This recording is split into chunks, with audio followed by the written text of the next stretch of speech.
الحمدللہ والصلاۃ والسلام علی من لا نبی بعدہ۔ کبیرہ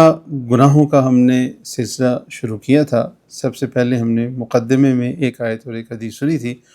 اور آج سے ہم انشاءاللہ ایک گناہ کے بارے میں ایک آیت اور ایک حدیث سنیں گے اور اس گناہ کے بارے میں سمجھیں گے کہ وہ کیا چیز ہے۔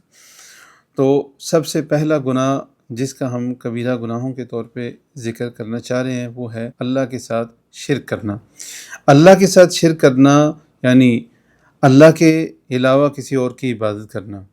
وہ چاہے کوئی پتھر ہو، چاہے وہ کوئی درخت ہو، سورج ہو، چاند ہو، کوئی ستارہ ہو، نبی ہو، یا کوئی اللہ کا نیک بندہ ہو، چاہے وہ کسی فرشتے کی عبادت کرنی ہو، اللہ کے ساتھ کسی کو شریک ٹھہراتے ہوئے اس کی عبادت کریں، یہ اللہ کے ساتھ شرک ہے اور یہ کبیرہ گناہ ہے۔ اللہ تعالیٰ قرآن مجید میں ارشاد فرماتے ہیں، اس کی سنگینی ذکر کرتے ہوئے سورہ المائدہ کی آیت نمبر 72 کا ایک حصہ ہے، اِنَّهُ مَن یُشْرِک بِاللَّهِ، یقیناً جو شرک کرتا ہے اللہ کے ساتھ، فقد حرم اللہ علیہ الجنہ، اللہ نے اس کے اوپر جنت کو حرام کر دیا ہے، وَمَأْوَاهُ النَّارُ، اور اس کا ٹھکانہ جہنم ہے، وَمَا لِلظَّالِمِينَ مِنْ انصار، اور ظلم کرنے والوں کا، گناہ گاروں کا کوئی مددگار نہیں ہوگا۔